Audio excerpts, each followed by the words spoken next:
in Environment Department. Today I am going to present on rainfall variability and extreme rainfall events over Jharkhand. So, as we all know, rainfall is one of the natural phenomena, and it is the primary source of the surface and groundwater recharge.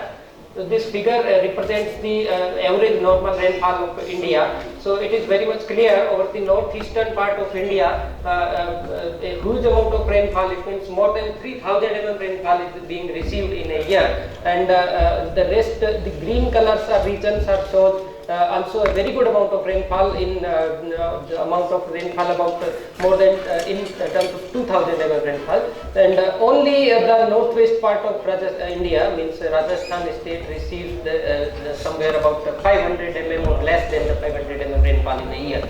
So overall we can say we people of India are very much fortunate that we have such a wonderful and systematic kind of rain bearing system, that is the monsoon system, and it gives a huge amount of rainfall in a year. So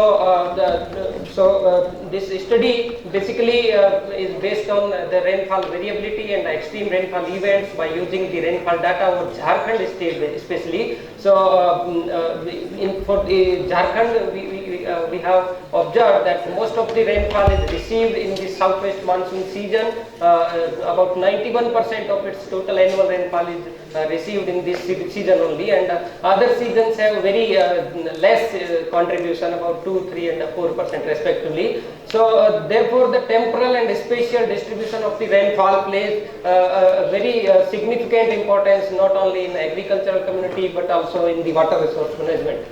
So in this study, the past more than 100-year rainfall data, about from 1901 to 2016 yearly monsoon season rainfall data were used for Jharkhand state to access the rainfall variability, and in order to analyze the extreme rainfall events, the three numbers of major stations of Jharkhand. One is the central Jharkhand about Ranchi, and one southeast part of Jharkhand is Jamshedpur and Dalton. So three stations were used to analyze the extreme rainfall events or excess amount of rainfall. So apart from this, we have used a non-parametric Mankindal test to access the trend, if it is any trend is there. So in Mankindal parametric test, what we non-parametric actually. So what we use to do, first of all, we calculate Kendall score S. So in this Kendall score, we have to compare each rainfall data with all other JF data. So if the difference between all these comparative data is positive, then we use to say this score is +1. If it is the JF data is lesser than the ith data, then we use to say -1. So finally we get the score S is summation of all these plus and -1. So if we get the S score value is plus, then that means we can say there is an increasing trend. If the value of S is negative, then we can conclude, or according to this parametric non-parametric test, we can say there is some decreasing trend. And one more, the variance in this Kendall score is also depends on the length of the sample, and finally we used to calculate the test statistics ZS. So that is depends on this Kendall score and variance of the S. So statistically, if the value of this Z is ±1.96, so we used to say the trend is significant at a particular 5% significance or 95% confidence level. Otherwise, we deny the trend or hypothesis. So this graph represents the monsoon season rainfall variability over Jharkhand. It is a very important result we can have. This red line indicates there is a decreasing trend in the seasonal monsoon rainfall over Jharkhand, and here it is somewhere 1970. So if we only consider the rainfall anomaly, actually these are the positive rainfall anomaly, and the lower bars in the negative side represents the negative rainfall anomaly. So very interesting results we have. All these height of these positive bar is decreasing after 1970, or we can say after industrial revolution. Similarly, on the other hand, this negative rainfall anomaly is also increasing. The height of this negative bar is increasing. It means the rate of decreasing of the rainfall after 1970 is more rapidly than the earlier time duration. So overall, if we consider from initial period to till 2015, so we get this kind of result. So this represents the extreme rainfall over three stations. One, this is the Ranchi, and this box plot represents over this Jamshedpur region. So we have more rainfall variability over Jamshedpur region compared to Ranchi and Daltonganj.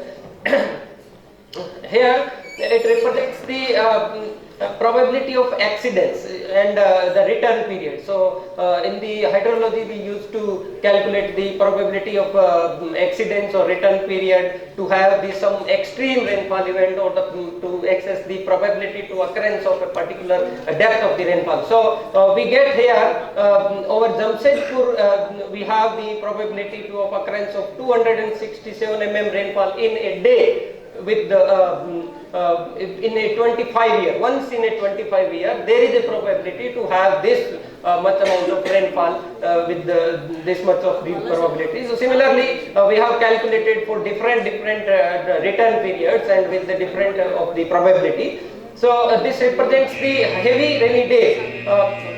Okay, I will finish soon. So a very important result is shows here the number of heavy rainy days over Jamshedpur is increasing. It means on the one side the rainfall is decreasing, and on the other end the extreme rainfall events are increasing. So this represents the annual one day maximum rainfall. It means the rainfall observed in a day. So this represents the year-wise one day maximum rainfall over these three stations. So similarly over Jamshedpur, over Ranchi and Dalton, there is not that much significant trend, but over Jamshedpur we get the depth of the rainfall occurred in a day is also increasing, and this is the result of the Kendall score, and these two red lines indicates there is a increasing trend in the extreme rainfall events, and there is a decreasing trend in the southwest monsoon seasonal rainfall. That's all. Thank you.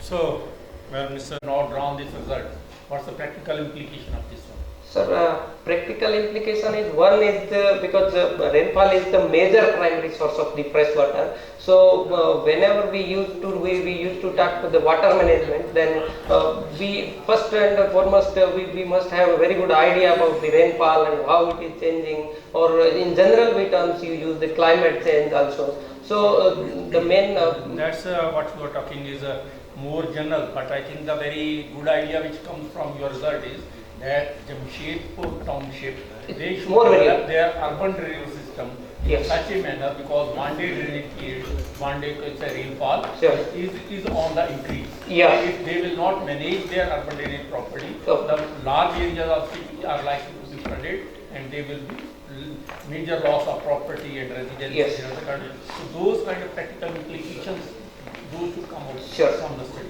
Yes. Sure. Any other comment?